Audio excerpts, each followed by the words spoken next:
Right now, nearly 4,500 miles away, Matt Baker and the Wild Alaska Live team are witness to the world's biggest feast. After months of being frozen, the arrival of summer brings a 4-month rush to feed and breed, attracting eagles, sharks, bears and wolves, all triggered by the annual arrival of Pacific salmon to this vast wilderness. Wild Alaska Live is capturing this incredible spectacle on TV and online. The Alaskan wilderness may seem a world away, but we are here every day this week to show you the wilder side closer to home, right here in the UK. As a wildlife cameraman, I've travelled all over the world, but the wildlife and wild landscapes of these islands hold a special place in my heart and are full of inspirational and surprising wildlife stories. As a zoologist, I love getting out and about to the wilder parts of the UK to discover conservation projects that help keep places like this corner of the Western Highlands wild. Over this series, we're travelling from rivers to mountains, from forests to seas, and even celebrating some of our wildest cities to bring you the best our country has to offer. The UK is a lot wilder than you may think. This is Wild UK.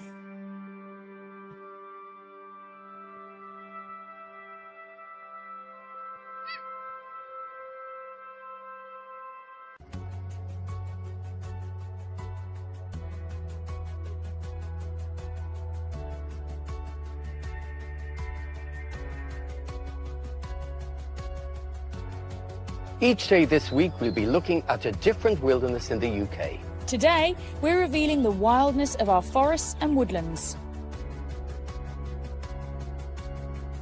This is the Caledonian Forest, and you know, there's a real sense of wilderness here, perhaps because it's been here ever since the last ice age. But of course, it's a remnant of what was once an enormous forest that once upon a time would have covered the whole of the UK. It's made up of a mixture of Scots pine, birch and rowan, and is home to some of our rarest wildlife, such as the Scottish wildcat and capercaillie, a bird which is found nowhere else in the UK other than this unique Caledonian forest. It's also the habitat that was once home to wildlife surprisingly similar to that found in Alaska. European brown bears and grey wolves once roamed these forests. And once upon a time, you could even find wild boar here, which is an animal that's made a dramatic recovery in some of our southern forests. And we're going to find out more about that success story later on in the programme. I'll be on the trail of the elusive pine marten here in Scotland. If we want to do a proper job and identify it, I guess we should actually have a sniff, though. We're going to have to put it to the test. OK. We're joined by some familiar faces, sharing their best past experiences of the wildlife that rely on our forests and woodlands, and the conservation success stories that have helped them. I haven't seen a red kite spectacle as good as this ever. And Colin travels deep into the heart of Kielder Forest for some peace and quiet. You don't have to go far into a woodland before you really feel that you've entered an entirely new world. But first, time for a snapshot of our wild forests and woodlands. There are over 3.1 million hectares of wild woodland across the UK. Nearly 250,000 more than covered our landscapes in 1998. Woodland now covers over 1/10 of the UK's total land area. These forest areas range in size and shape from old-growth mixed deciduous forests containing species such as oak and birch through to large human-made plantations of conifers. Ancient woodlands support over 200 of our rarest and most threatened species, such as dormice and goshawk.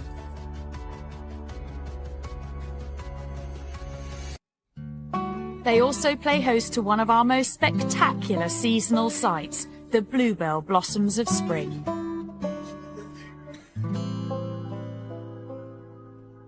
Natural and planted conifer woodlands provide home for species such as pine marten, as well as being the last refuge of the charismatic red squirrel. At the heart of Sherwood Forest today stands one of the UK's oldest trees, estimated between 800 and 1,000 years old. One thing's for sure, If you go down to the woods today, you're sure of a big surprise. One of the things that I really love about forests is they're just great places to get away from the hustle and bustle of modern life. I mean, your mobile phone doesn't really work and you're amongst all of these ancient trees, and there's just a real sense of remoteness, even in the smallest of woodlands. Last month, Colin travelled to Kielder Forest in Northumberland, where remoteness is a virtue. Kielder Forest is one of the largest forests in the UK, but surprisingly it is relatively new. It was established after the First World War to provide the UK with more timber. Thanks to its enormous size and remote location, it's the perfect place to escape into the wilderness. You don't have to go far into a woodland before you really feel that you've entered an entirely new world. As soon as you let it envelop you, you somehow leave the rest of the world behind. A whole host of creatures have made this forest their home, including roe deer, the goshawk, and the crossbill, which is adapted perfectly to the food on offer. It's also home to one of Britain's favourite animals, the red squirrel. But getting an encounter takes a bit of patience. Red squirrels can be really difficult to see. They spend so much of their time in the treetops, but they find peanuts hard to resist. And sure enough, there's one now. Beautiful little creatures. I love their sort of little tufted ears, and it seems like he's using his tail as an umbrella today.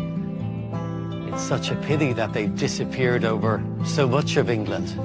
Now, as soon as grey squirrels were introduced, the red squirrel population went into dramatic decline. Grey squirrels aren't so fussy about what they eat, and they tend to get to the food first. But this is a real stronghold for the red squirrels. 50% of the English population is found in this forest. Kielder Forest is also home to another successful tree dweller, the tawny owl. I joined Martin Davison from the Forestry Commission as he was carrying out a population study on this year's brood. Ah, look at that. Pop her in his bag. Just get the chick out. And here we go. Ah, look. I love them at this stage when they've still got that little bit of down on. They look the very best, but the feathers are starting to come through. You know, as they grow, they start to molt the down out. And as you can see, they're starting to grow in their flight feathers. Martin, now, is he just sleeping, or is that a bit of a defence mechanism too? Well, no, he's just having a sleep. They don't get fed during the day at all. They just basically go into sleep mode, and then all night they'll be fed. It's just reverse of our lives. How many tawnies have you ringed this year? Been an excellent year. We've ringed just over 200 this year. So is that all to do with prey availability, Martin? It is, Colin, you're quite right. The more food there is, the more eggs they lay, the more chicks they have. It's as simple as that. I would expect this chick to be doing really well because it's a lone chick and lots of food coming in, so it's going to grow very quickly and fledge, you know, around with 35 days. Just pop them back in the bag now. Thanks to Martin and the team, tawny owls in Kielder are really thriving. The vast size and remote location of this woodland wilderness has given rise to another important scientific study, which has nothing to do with Kielder's wildlife. To discover more, I'm off to the park's very own observatory. Hayden Goodfellow is one of the astronomers here and helps to operate the observatory's giant telescope. How are you? Ah, it is pretty impressive. It's a very nice piece of kit. So, Hayden, if it's not a silly question, how far can you actually see with something like this? The furthest I've observed with this telescope is a galaxy about 42 million light years away. But some of my colleagues say they can see billions, which is pretty much all the way out to the edge of the universe. And so why is this here? Is it just because it's so dark? Is that a big advantage? Yeah, it's just the darkness. When you're in a city, between you and the nighttime sky, there's a huge blanket of yellow-white streetlights. By getting away from all of that light pollution, we can allow that signal from the sky to come through and we can see fainter, more distant objects. I've heard that there are many people who live in England who have never seen a really true night sky. 95% of people in England can't go out into the back garden and see the Milky Way. It's kind of sad, really, isn't it? I mean, one of the first goals of the observatory when we opened, taking advantage of the dark skies, was to ensure they stayed that way. There's no point building an observatory if in 20 or 30 years' time the light pollution from Tyneside has crept up the valley and we're now surrounded by supermarkets and streetlights. We want to keep this area dark for generations to come.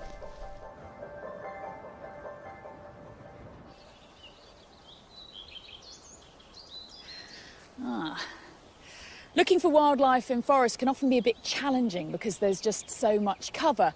But the animals do leave clues, don't they, Colin? Thankfully, they do. What do you reckon about that?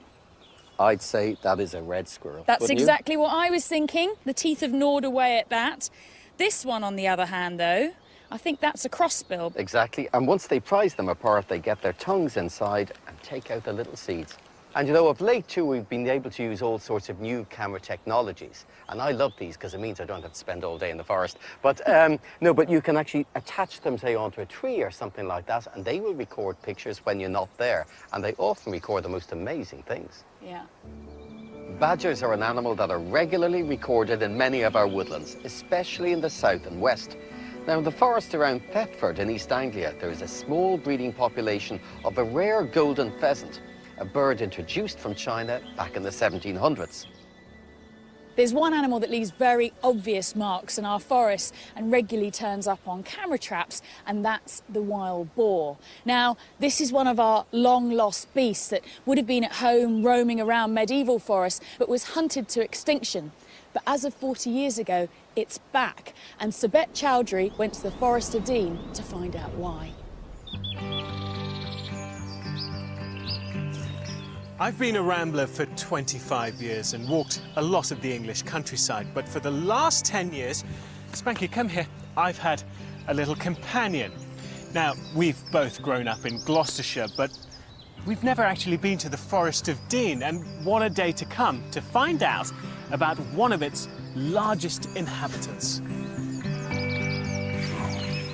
Wild boar have been in the Forest of Dean for nearly 20 years. Since then, their population has increased rapidly, and some of their activities are getting them into trouble. They root up the ground, leaving their mark on the forest and surrounding areas. This has a cost to local farmers, businesses, and residents. The job of monitoring and controlling the burgeoning population falls to Ian Harvey from the Forestry Commission. OK, what we've got here, Sab, is typical of the wallows that the boars create. They'll rub in there. Obviously, the wet mud will get on the coats. Any parasites, ticks, insects, things like that, blood-sucking insects will attach to the mud. Then they rub on the posts, as you can see. They'll also rub on surrounding trees as well. Same sort of thing. There's certainly boar in the area, as all the evidence is suggesting. What happens if you come across one yourself? I mean, what's the safest practice? Simple answer, really, Sab, is to give them some space. If you've got a dog, keep it under control on a lead if it's not very well trained. Avoid areas of very thick vegetation if you can. You know, stick to the main sort of tracks because, again, that's one of the problems, particularly as the year goes on and all the vegetation grows up. It's hard to see the animals. Is the forest big enough to keep an unchecked breeding population? You've got 12,000 hectares of perfect habitat for them. Nice climate, favourable conditions. They're thriving. Left unchecked, the only sort of major cause of mortality would be road traffic accidents. They would increase. It's a factor of their population that the numbers can increase very, very quickly. Without any natural predators, there is no real alternative but to limit the population growth by culling. As the population increases, the wild boar are coming into contact with people more and more.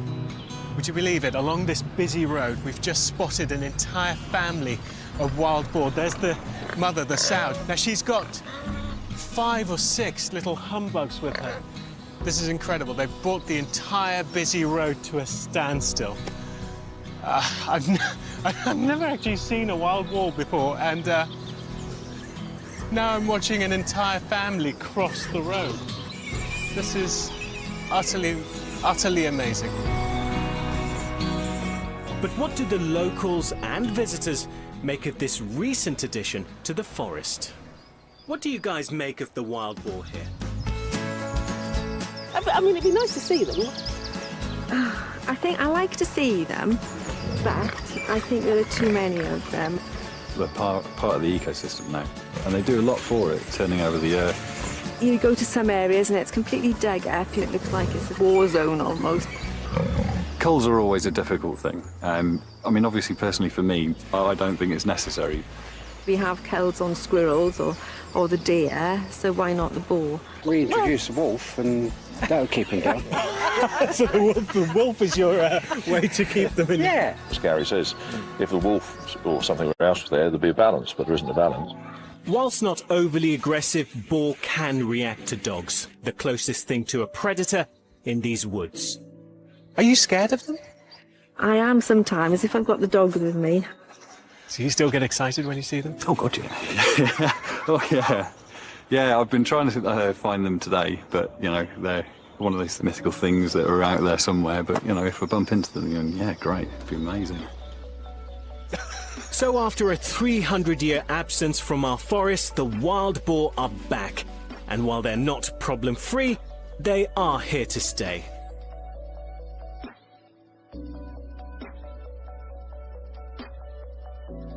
They are really just so beautiful to see. They're not even bothered by the huge amount of traffic that's going past this road. This is a busy road we're talking about. The mother's just a little bit further on from them. They know we're here.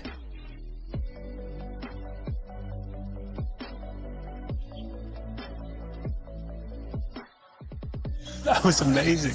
That was truly amazing. I had so many mixed reviews about these animals, but actually seeing them up so close, it's totally blown me away.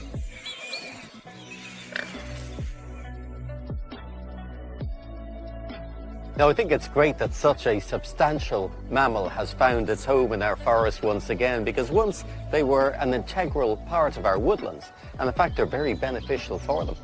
But small animals can make a big impact as well. I mean, just take this Scots pine here. You can see it's riddled with holes.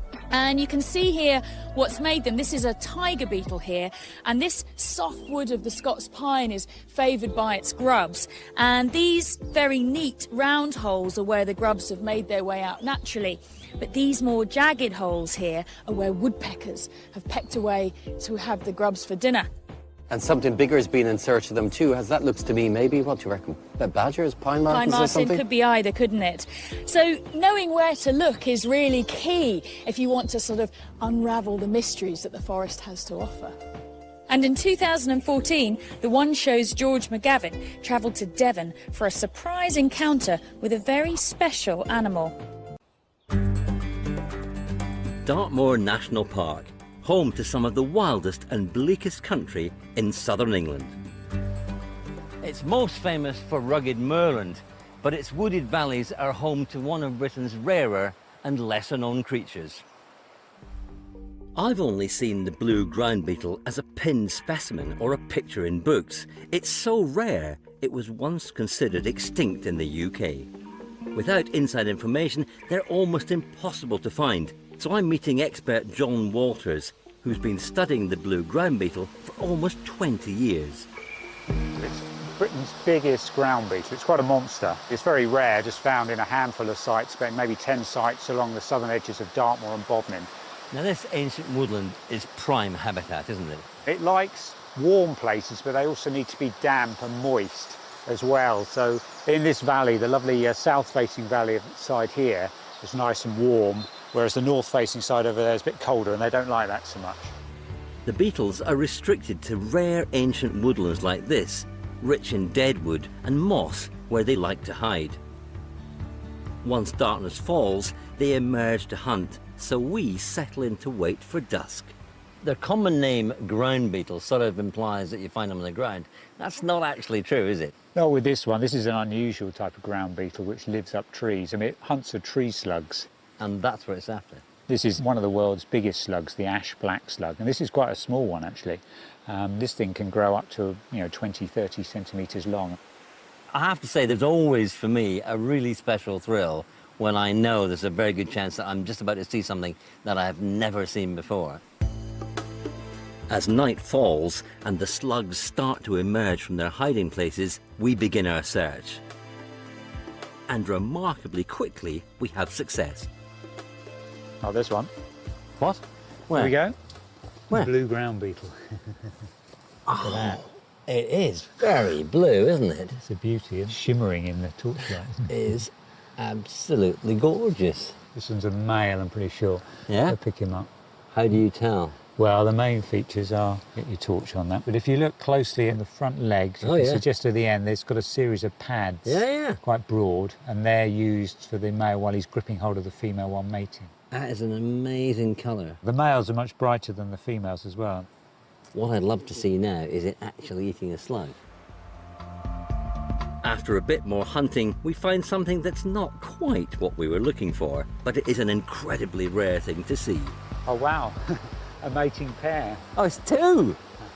Now, I've seen maybe 800 of these beetles, but I've only seen them mating a handful of times. And the male's a slimline creature, and he's mounted on top of her using those pads I showed you earlier. Now, the female is considerably broader than the male. She's obviously full of eggs. What an evening for me. That's the first time I've seen that species ever, and I've found a mating pair. We carry on looking and find plenty more beetles. But after hours of searching, we don't manage to spot one hunting. Luckily, our cameraman was out with John last night and got some unique footage. We managed to see this. Look at that. Fantastic. This is amazing. As soon as the beetles grabbed it, it's really got no chance. Squeezing it out, isn't it? Like squeezing a tube of toothpaste. This is unbelievable film. And you can see the way the palps are just sort of around the slug. It's gory, but yet it's fascinating. Oh, it just draws you in. You can't take your eyes off it. Ah, well, it's a shame I couldn't see that firsthand, but this is just as good.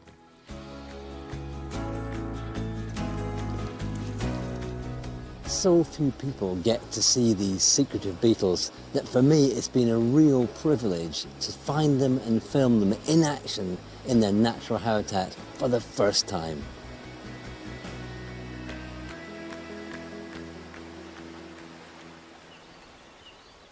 What a great little animal that was. And I often find that the smaller the animal, the more interesting lifestyle it has. Absolutely, and such surprising woodlands. I mean, the river valleys of Dartmoor are not normally somewhere you associate with trees. It's more heathland that you think of, and yet that is one of the last strongholds of that beetle. Our woodlands are in fact home to probably the greatest diversity of species in any landscape in the UK. In fact, over 200 of our rarest animals depend on forests and woodlands for their survival. But there's one that's particularly synonymous with woodlands that almost disappeared in the 1900s. But now, with a little help, it's making a comeback. And Lucy was lucky enough to go in search of the elusive creature in Strathire. If you want to find a pine marten, the clue is in the name. This tree-loving mammal was once our second most common carnivore, and its range stretched right across the UK. However, during the 18th and 19th centuries, deforestation and persecution caused their numbers to plummet. And by 1915, the pine marten was confined to our most remote landscapes. Luckily, in 1988, the pine marten was thrown a lifeline and given full legal protection. Since then, the numbers have been on the rise, and I've been told that woodland like this, just east of Loch Lomond, is a great place to go pine marten spotting. Lizzie Cruz has been studying the pine marten for 7 years. So what makes an environment like this good for pine martens? Pine martens are a woodland specialist, so they're really well adapted to living in woodland. They're really reliant on woodland cover for finding shelter and raising their young, avoiding predators and also finding food. And how can you tell if there are pine martens about? Are they easy to find? So we can look for their scats or droppings, which they leave on forest tracks. So is that what we're going to do today? Go and search out some pine marten scat? Yeah, let's go and have a look. And it didn't take us long to find our first potential poo. So here's a scat, Lizzie. What do you think that is? Yeah, so I actually think this is a fox scat. How can we tell? So the main way to tell is fox scats are very disgusting and smelly. Oh, great. If we want to do a proper job and identify it, I guess we should actually have a sniff, though. We're going to have to put it to the test. OK. Yeah. Yeah. It's not nice, is it? We'll just leave that. Yeah. How does it contrast with the pine marten poo? So pine marten scat is very sweet smelling and just not unpleasant at all. With that in mind, we continued our search for the pine marten poo and soon found what we were looking for. Gosh, there's a lot here, isn't there? Yeah, so where you get a lot of marten scats together, it's often the sign of a territory boundary. So you'd have different martens marking their territory and saying, hey, this is mine, I live here. So how can you tell that this is a pine marten scat? Yeah, then? so if you look at this one, it's got a characteristic twisty appearance, which is what you tend to get with pine martens. It's very dark in colour. You can also tell by the smell. OK. So should we dive in? Let's do it. The joy of my job. OK. What am I smelling for? Well, you might get a sweet smell. Some people say they smell like Parma violets. Really? Or sometimes you might get like a kind of fishy undertone as well. So sorry. Does it smell really bad? That was a fishy undertone I got. Oh, okay, there were good. no Parma violets in No, that. I'm not Parma convinced violets. by the Parma No, violets. I don't think so. So we can actually tell a lot from scats. So we can get the DNA analysed and you can actually get an individual fingerprint from each scat, which will tell you which individual pine marten left that scat. And if you do that throughout a whole forest, then you can estimate how many pine martens are in that particular forest. In 2015, Lizzie and her colleagues started an ambitious project to help the pine marten spread the range further. So we have been translocating pine martens from forests in Scotland, where they're doing really well, to sites in mid Wales where the pine marten population was almost extinct. And over 2 years, we've translocated 39 pine martens, and the population is doing really, really well. Fantastic. All of the reintroduced martens have been released into the Ceredigion Valley, with the final release due to take place later this year. The project has proved to be a resounding success, with tracking data showing that each released marten has set up its own home territory close to the original release site. And a few months ago, one of the project's remote cameras recorded some incredibly special footage. So this family here, it's a female with 3 kits. They were born probably March this year.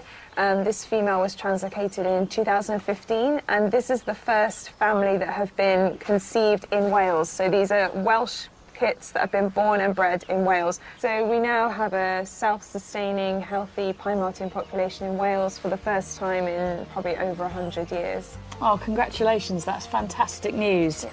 You must be very proud. Yeah.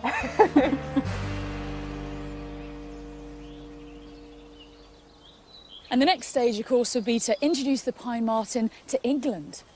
You know, I remember once upon a time they were incredibly rare in Ireland, and when I was a kid I had a little book and I can see the photo of them now, and I thought that would be brilliant to see them one day. Never thinking I would, but they're actually very common now.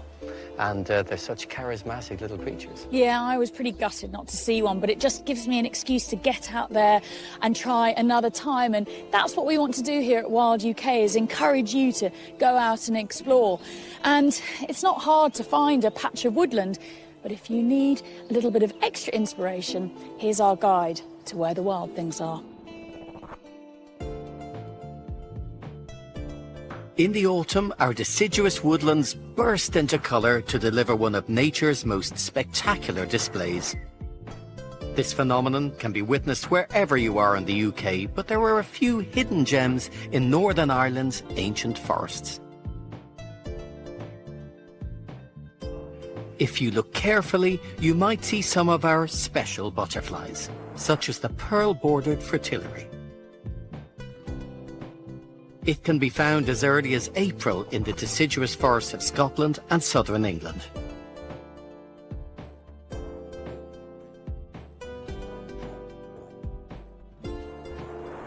We have 3 species of woodpecker: the greater, the lesser spotted, and the green. The green woodpecker is the biggest and can be found across most of England, Wales and Scotland.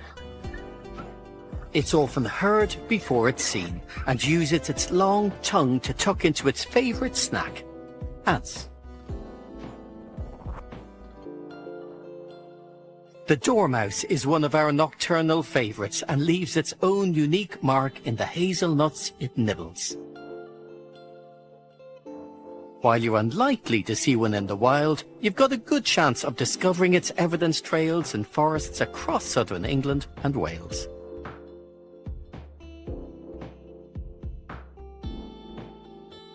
One of the great pleasures for me of exploring wild places is taking photos of them.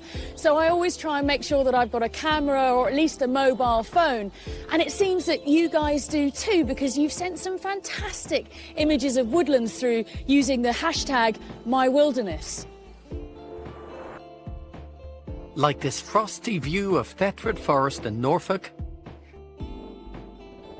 and this of bluebells carpeting the Forest of Dean in Gloucestershire. Please do keep sharing your wild experiences online at the hashtag #MyWilderness. Now, the wilderness of Alaska is being revealed all this week, both online and on BBC One, by the Wild Alaska Live crew. Over the last few months, their crews have been travelling far and wide to capture the incredible wildlife that lives there. In June, one of the teams was on a mission to capture the lives of brown bears, but things didn't get off to the start they'd hoped. The bear crew had planned to film in the very remote location of Katmai National Park in Alaska to capture the lives of the brown bears just before the start of the salmon run. But all good plans can be derailed by the Alaskan weather, as director Charlie Bingham and wildlife cameraman Ian Llewellyn know too well. We allowed 4.5, 5 days because of the weather closing in. That has been reduced to what will now be, well, once we get that, well, 2.5 absolute max. So it's going to be a real challenge, going to work around the clock. One good thing, it basically doesn't get any darker than this. At this time of the year, I don't think it's going to be particularly difficult to find the bears, but we are pushing it in terms of getting a really beautiful sequence. Right, let's go. Don't forget my bag's in the front seat. Yeah. With the weather window finally open for them, the crew were keen to get to location. It's a 90-minute flight from Homer across some of the most remote wilderness Alaska has to offer. And at the end, there isn't even a runway. The landing strip is the beach.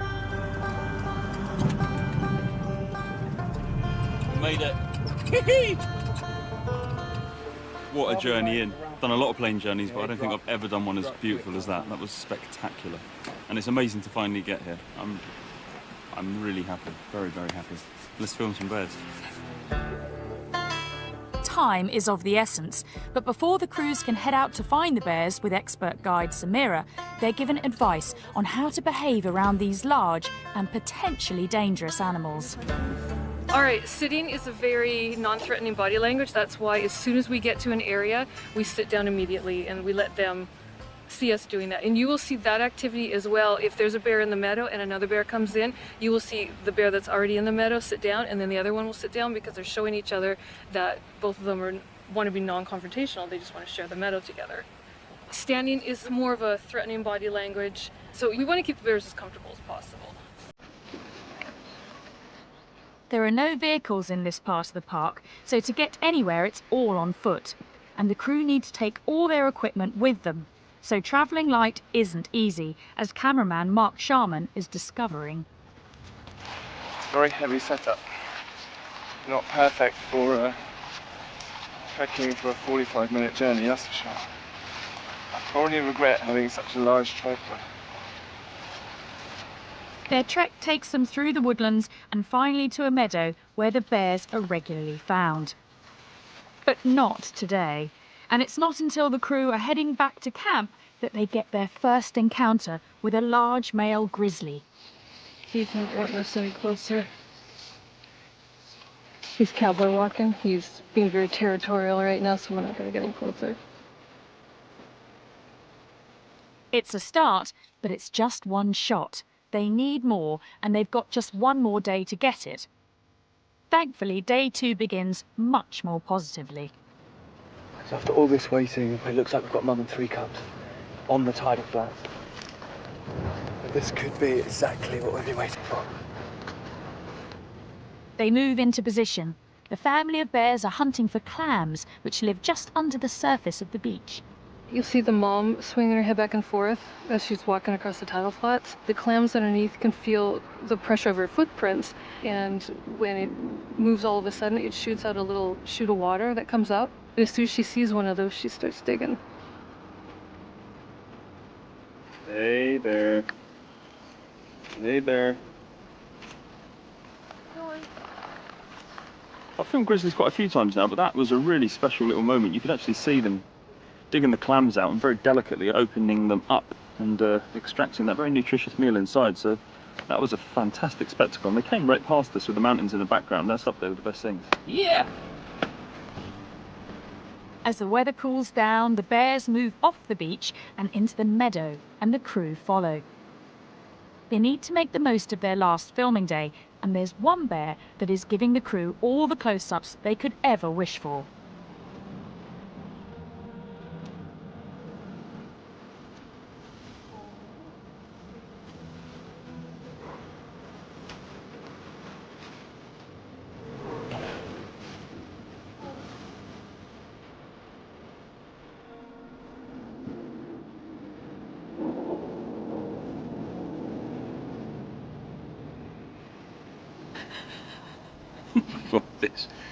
Be this close to a grizzly. That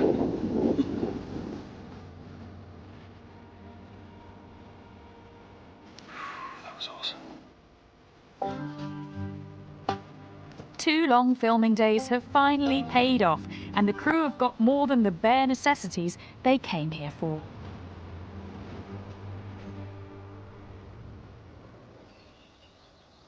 Wild Alaska Live will have more about those bears on Wednesday night, BBC One, 8 p.m.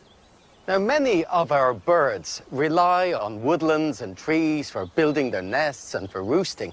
And I remember the first job I ever had as a wildlife cameraman was to go and film one particular nest. And the exact location had to be kept a secret because the bird at that time was in danger of extinction. That was the red kite. And it only seems like yesterday. And now, of course, they're the stars of Springwatch. These large birds of prey build pretty untidy nests and have been known to build on top of abandoned crow's nests or squirrel drays. Their nests are often lined with sheep's wool and found usually on tall trees on the edge of woodlands and forests, which allow the large-winged parents an easy flight path back to the nest after searching for food in the surrounding countryside. A couple of years ago, the naturalist Mike Dilger headed to the Chilterns, which is one of the birthplaces of this wild success story. For the last 25 years, farmers in the Chilterns have been welcoming a new visitor to their fields, a former city bird, the red kite. This species was almost extinct in England towards the end of the 19th century. And then just a handful of birds were released here into the Chilterns in the late 1980s. Now with over 1,000 breeding pairs in just this area alone, it's safe to say the red kite has made a storming comeback. I've come to Little Horsenden Farm to meet owner and farmer Neil McIntosh, who has a special relationship with the red kite. On my drive over here this morning, Neil, I saw a lot of red kites, but I'd imagine growing up here, you never saw them as a child. No, we didn't see them here at all. Since their reintroduction 25 years ago, feeding stations have driven the kites to record levels. But these birds are naturally opportunistic scavengers. And as farmland covers over 2/3 of the Chilterns, 216 square miles devoted purely to agriculture, the kites have seized on an opportunity which presents itself as farmers sow the seeds of spring. Well, you would have thought that wildlife would stay well clear of a huge, hulking beast like this tractor, but hopefully this camera should prove otherwise. Now the tractor's rigged up with cameras, it's time to get ploughing. I just hope the kites are ready for their close-up. So it might take the red kites a while to see the tractor, see them ploughing, or do you think they know you're about to start ploughing? No, that won't take them very long. Not normally. I can see them actually gathering. They obviously know that feeding time's They're coming. looking hungry, they're just waiting for it. Wow, 2 behind the tractor. Yeah, they're coming in already. Look at that, fabulous.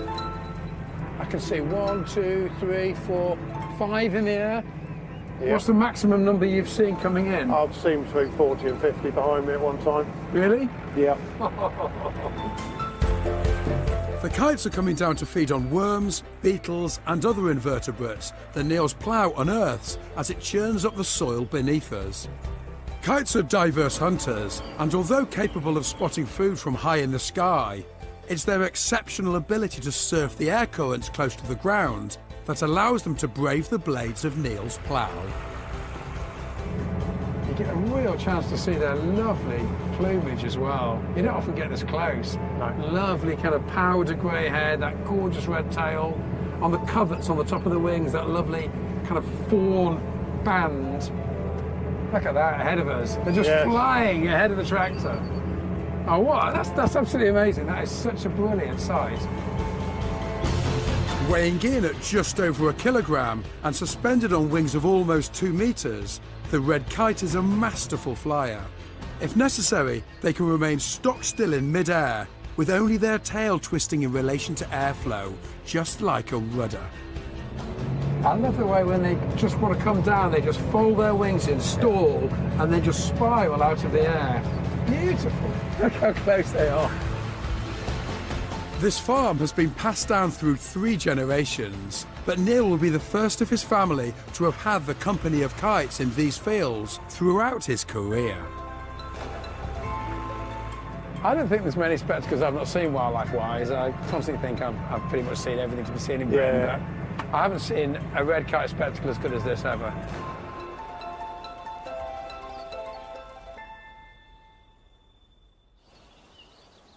Red kites are now found right across the UK, not just in Wales and the Chilterns, but also in Yorkshire and North East England.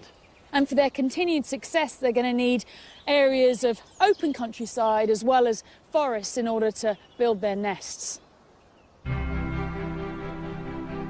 Tomorrow on Wild UK, we turn our attention to seas and the wildlife that make the waters around our islands their home. Colin travels to the Farne Islands for a seabird spectacular. I'm sorry, we're just passing through. Lucy finds out more about the project that brought back the spectacular white-tailed sea eagle to the UK. And we set sail with the Wild Alaska team on the trail of the orca. You can keep up with the latest news from the Wild Alaska team online all this week. And of course, join us again tomorrow, 9:15, BBC One for more Wild UK.